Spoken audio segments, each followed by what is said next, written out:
As-tu déjà conscientisé le fait que la vie que tu mènes aujourd'hui, en fait, est dépendante de la conscientisation que tu as sur le regard que tu lui portes? Je m'explique. Si aujourd'hui ta vie te plaît pas, tu prends la même personne, ton toi, un clone de toi, qui est exactement toi, tu lui donnes une autre vision de ta vie et tu le mets dans cette même vie, forcément, qui va te dire, mais attends, c'est génial, moi j'ai ce que je veux, machin, parce que, etc. Enfin, qu'importe les raisons, mais il va te dire, cette vie, elle est super. Et toi, parce que tes attentes sont différentes, ta projection est différente, peut-être que même c'est pas tes attentes, c'est les attentes des autres, ou parce qu'on pense souvent ce qu'on pense que les autres pensent qu'on est, et au final, du coup, on pense pas par nous-mêmes, on pense à travers les autres. Et les autres, ils vont te dire, oui, mais si t'as de l'argent, tu devrais avoir telle voiture, telle maison, machin, tu devrais voyager, machin. Et si t'as pas envie de ça, tu vas être frustré en te disant, ouais, bah, c'est dommage, je vis pas comme il faut, etc. Mais si maintenant tu es dans la conscience que ce que tu as correspond à qui tu es dans l'instant, alors ta vie, elle est merveilleuse. Et quel que soit le contexte, quelles que soient les situations, et on peut s'en rendre compte très bien, c'est ça l'intérêt des voyages. Quand on dit les voyages forment la jeunesse, ça veut dire quoi? C'est que quand on va voir ailleurs des gens qui ont plus de chance, soi-disant, ou moins de chance, soi-disant, que nous, des pays entre guillemets pauvres ou en développement, on va se rendre compte, si on est conscient, de la chance qu'on a de pouvoir prendre une douche tous les jours et se dire, ah c'est ouf, j'ai qu'à tourner un robinet et j'ai de l'eau chaude à profusion, de l'eau froide si j'ai soif, etc. et tout, alors qu'eux, ils vont faire 15 bornes pour aller chercher un seau d'eau dégueulasse. Si nous, on se lave les dents avec, on a la tourista, alors qu'eux, ils peuvent la boire et leur système immunitaire est plus justement approprié parce qu'ils vivent dans ce contexte-là. Donc tout est une question de relativité, sans faire un comparatif avec Einstein, mais pour moi, les choses sont relatives à la vision qu'on en a. Ça veut dire que si tu conscientises que ce que tu vis correspond à qui tu es, en fait, et non pas à ce que tu attends, parce que si tu es qui tu es et que tu es aligné avec ça, automatiquement, les attentes que tu peux avoir sont comblées par ta vision que tu as de la vie que tu as dans l'instant. Tu me suis? Si on va un peu plus loin, on se rend compte de quoi aussi?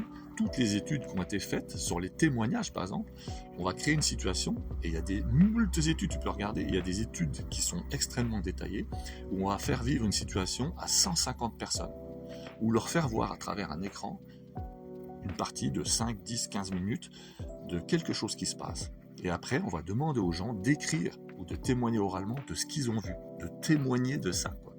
Et il n'y a pas un témoignage qu'elle-même. Ça veut dire quoi? Ça veut dire qu'à chaque instant, notre vision va paramétrer la réalité qu'on se crée. Et du coup, les gens, il y en a, ils vont dire, oh là, il y avait 3 femmes, un mec, machin, tout ça. L'autre, ils vont dire, il y avait un mec, 2 escargots, j'ai n'importe quoi.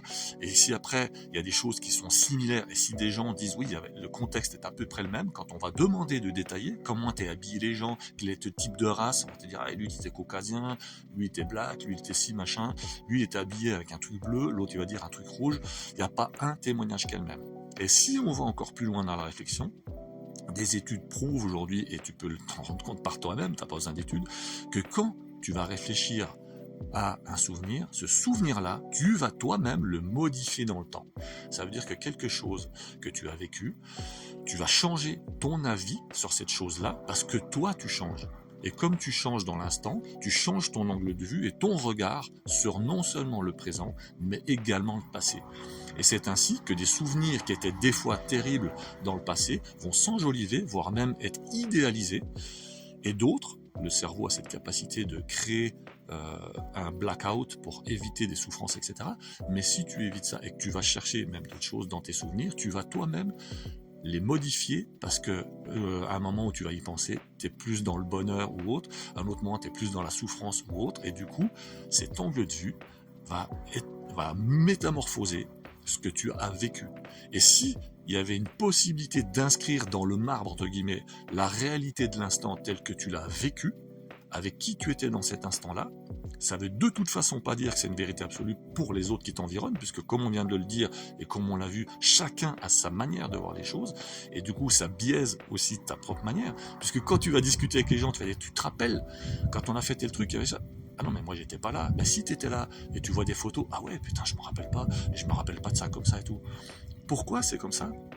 Parce que des choses ne sont pas forcément inscrites dans le conscient, elles restent dans l'inconscient.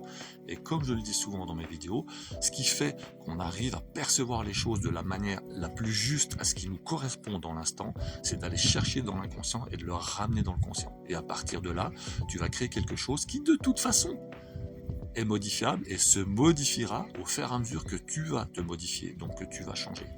Donc prends en considération quand tu es pas bien, que tu vis un événement ou autre, que cet événement, il n'existe pas en fait. C'est ta perception de cet événement qui crée sa réalité au moment où tu es conscient de la perception que tu en as. Tu me suis?